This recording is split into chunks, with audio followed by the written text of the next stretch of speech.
us to go here. I am outside for the time being. I know the light is off. But let's go ahead and get into, as promised, this next part of Job. We have here part 4.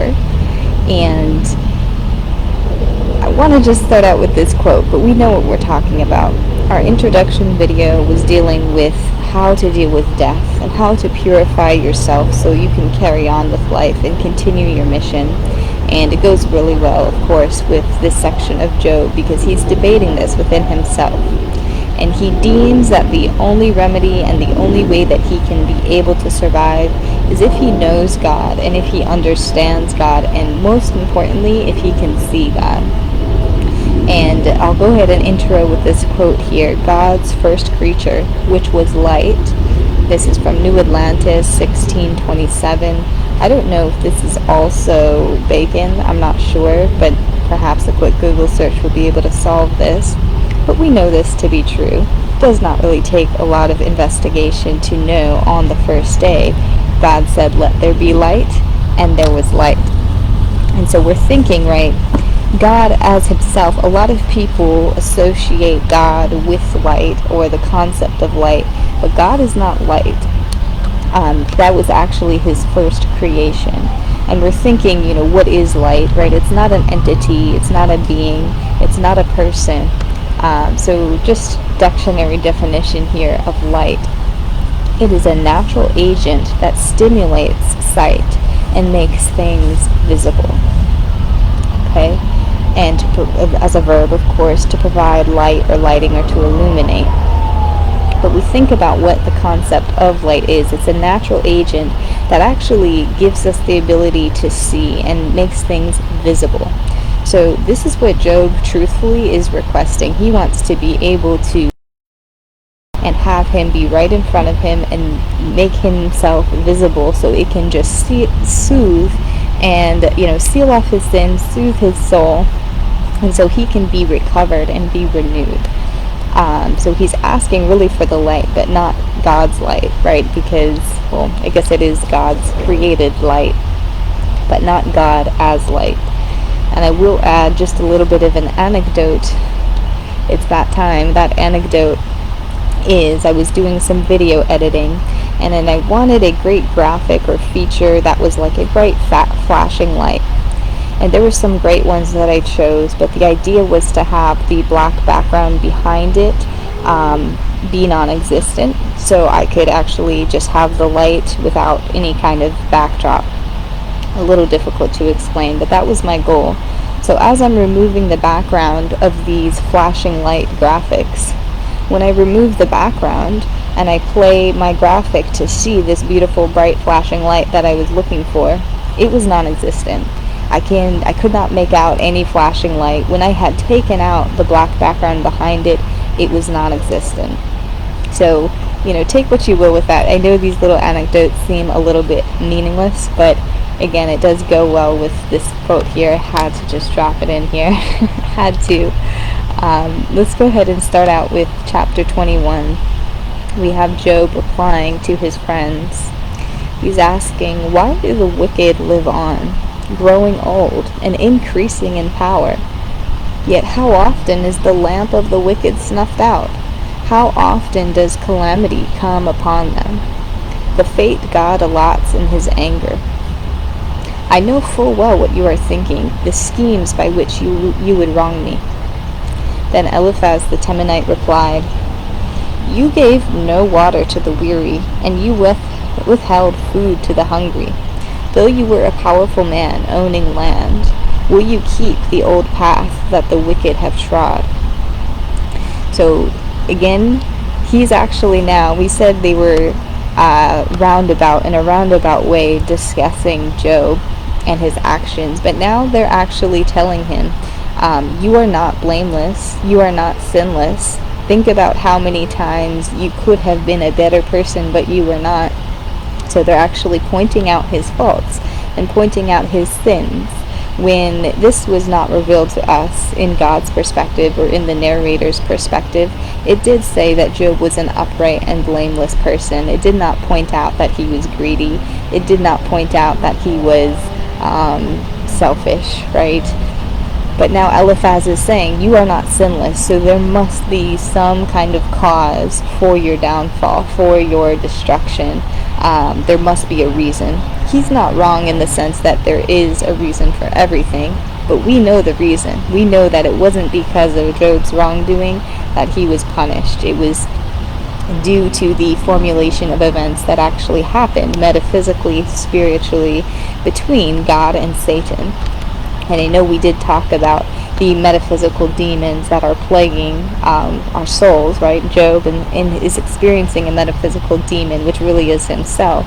But the actual role of Satan is fulfilled, and it is real. It's not something that we can pass off as just ourselves. Although, sometimes yes, most times we can.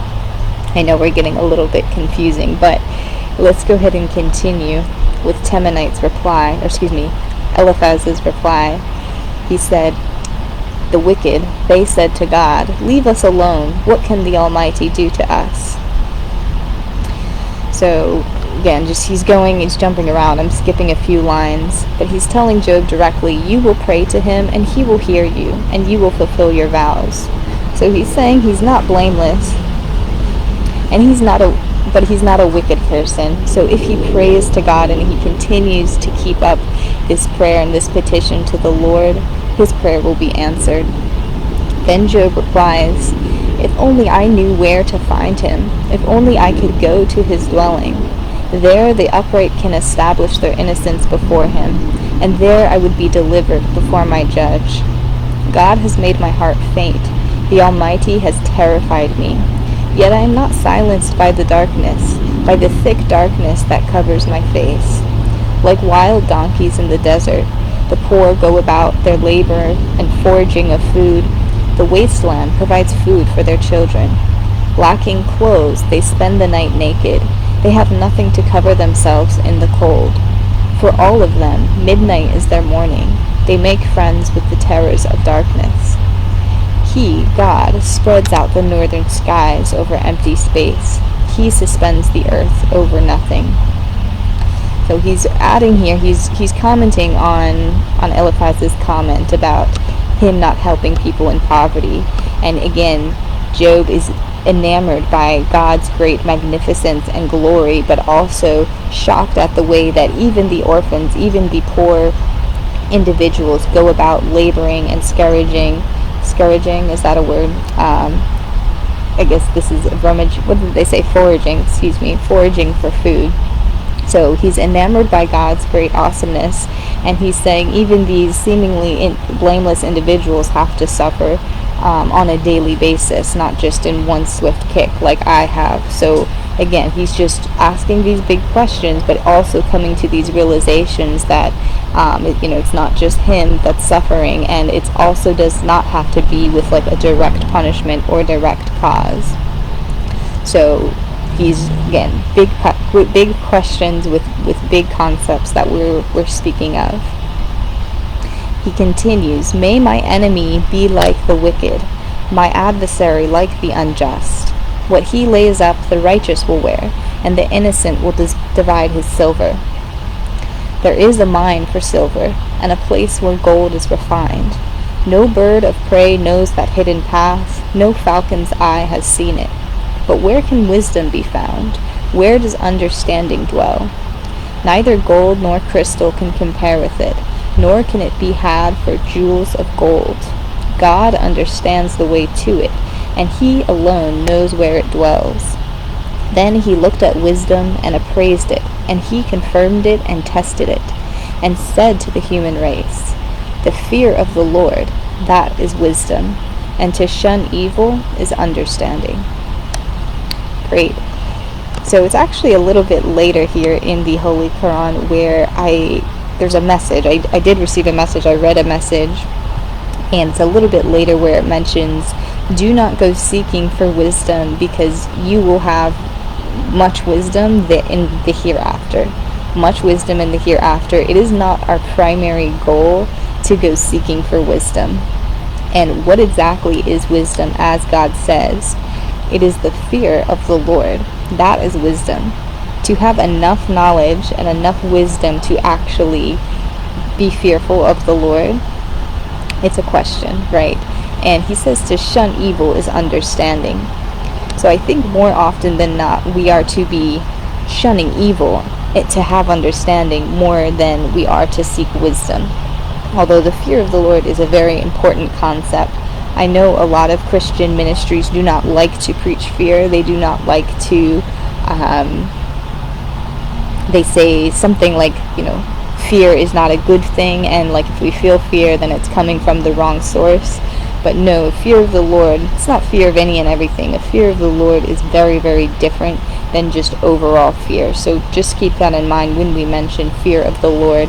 It's not fear in general, but it can be, since the Lord has control and perspective on everything, right? And he is really in everything. That's how, it kind of gets confused. Anyways, fear of the Lord, that is wisdom, and to shun evil is understanding. So we really should be shunning this evil and seeking that understanding. And wisdom, we do so sparingly. It's not something that we have to go out hunting for. It's something that often comes to us, and we get little drops of wisdom here and there, little fears and twinges of how great and how powerful and how awesome our God is. And he says it will increase, and we will have even more of this wisdom and fear of the Lord in the hereafter, or beyond this realm. So I'll leave you with this, you guys. Thanks for listening. Again, I always think I'm going to be on here such a long time because we have so many lines, and the reading is very stretched out, but they're truncated and they're chopped off. So it looks a lot longer than it actually is. And we should be able to wrap this up tomorrow, given that we're only on 12 minutes today. Maybe tomorrow will be a little bit longer to try to fit in all this great information that we'll be discussing. But thanks for listening. Sorry for the background noise and such, but I hope you guys have a good rest of your day. Thanks. Bye-bye.